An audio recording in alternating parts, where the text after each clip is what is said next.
C'est toujours une fierté déjà d'être choisi, qu'on nous fasse confiance, parce qu'il y a entraîneur, manager, il y a beaucoup de candidats et peu d'élus à l'arrivée. Être manager d'un club de top 14, c'est toujours une grande fierté. Et en plus d'un club aussi prestigieux que le SUA Genève, c'est beaucoup de joie et beaucoup de motivation du coup. Je ne sais pas toujours, moi, où je veux aller. Donc, je sais pas, on me décrit souvent comme quelqu'un qui a du caractère, mauvais parfois, mais qui a du caractère. Ouais, je pense avoir des convictions, je pense avoir une certaine idée du rugby. Moi, je joue au rugby depuis, ça fait 40 ans, j'ai 46 ans, je crois que j'ai commencé, j'avais 5 ans ou 6 ans.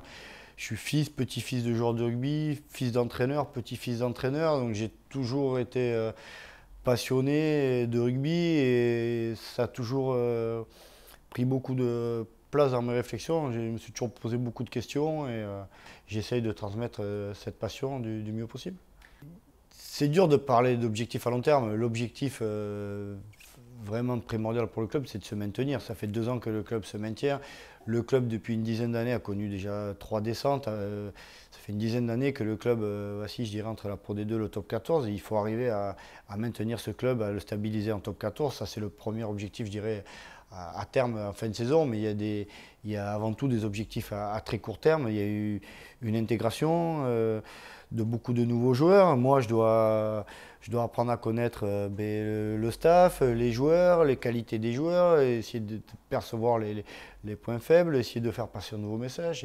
Et ça va aller vite parce que le championnat commence dans même pas 2 mois et je pense qu'il y a beaucoup de choses à assimiler. Je dois connaître les joueurs, je dois connaître les associations de joueurs possibles, la façon dont ils aiment évoluer. Voilà, donc j'ai quand même beaucoup de questions à l'heure actuelle et il faut vite y répondre. Jeff m'a donné un budget, une masse salariale, il faut faire avec, donc ça c'est quand même un élément assez important. Et moi en priorité j'ai voulu faire signer ou faire prolonger des joueurs qui étaient prêts à s'engager sur du long terme. J'avais pas envie de joueurs qui restent au SUA avec des clauses de top 14, c'est-à-dire que des joueurs qui étaient susceptibles de rester et si le club était descendu, partaient. Je ne voulais pas de joueurs qui venaient que sur un an. En priorité, on a priorisé des joueurs qui venaient s'inscrire dans un projet, que ce soit en top 14 ou en Pro D2 sur 2-3 ans, voire plus. Et quand je parle recrutement, il y a aussi l'intégration de beaucoup de jeunes. Il y a beaucoup de jeunes qui passent de l'association à la SASP via des contrats espoirs. Je crois qu'il y a 16 contrats déjà signés contrats espoirs, c'est beaucoup. Donc c'est beaucoup de joueurs qui sont dans l'antichambre entre l'académia et nous, et les pros. Et voilà, j'ai envie de bâtir avec ces joueurs consignés et toute cette académia où il y a déjà beaucoup de bons joueurs qui ont déjà fait leurs preuves et plein d'autres arrivés. Il y a une équipe Crabos qui a été finaliste, il y a une équipe cadet qui a été malheureusement finaliste aussi. Donc ça veut dire qu'il y a un vivier qui est là. Et avant de penser à recruter, c'est déjà faire progresser ces jeunes joueurs et mettre les choses en place pour qu'on ait le maximum de jeunes de ce centre de formation ou même de pré-centre de formation qui puissent intégrer l'effectif des pros. Moi, je crois en ça. Avec le professionnalisme, le rugby, c'est un peu, je dirais, uniformisé. Il y a beaucoup de joueurs qui sont de passage. Il n'y a plus beaucoup d'identité, que ce soit dans le jeu, que ce soit dans les effectifs.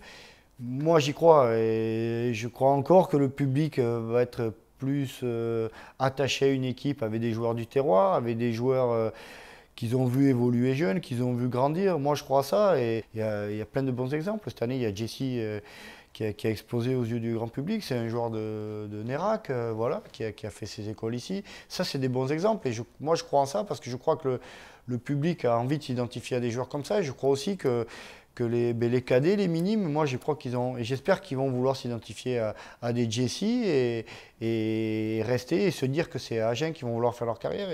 Et je crois qu'on peut construire en étant différent, même si c'est un peu des valeurs d'une autre époque, mais moi j'y crois encore et je ne suis pas sûr de ne pas avoir la vérité sur ça. On va jouer des grosses armadas tous les week-ends, on va jouer, en plus on va avoir une étiquette de petits, donc forcément toutes les grosses cylindrées vont venir à Agen pour gagner, donc on va avoir besoin de soutien parce qu'il va y avoir des bons moments, mais il y aura aussi des moments forcément difficiles et Et c'est là aussi qu'on reconnaît la valeur d'un club, c'est l'osmose entre les joueurs et le public. Et moi, je sais que j'aime les joueurs qui ont du cœur, j'aime les équipes qui ont du cœur, et j'espère qu'on donnera du plaisir au public et qu'il se reconnaîtra derrière ces valeurs-là, parce elles sont primordiales au rugby d'aujourd'hui et comme d'hier.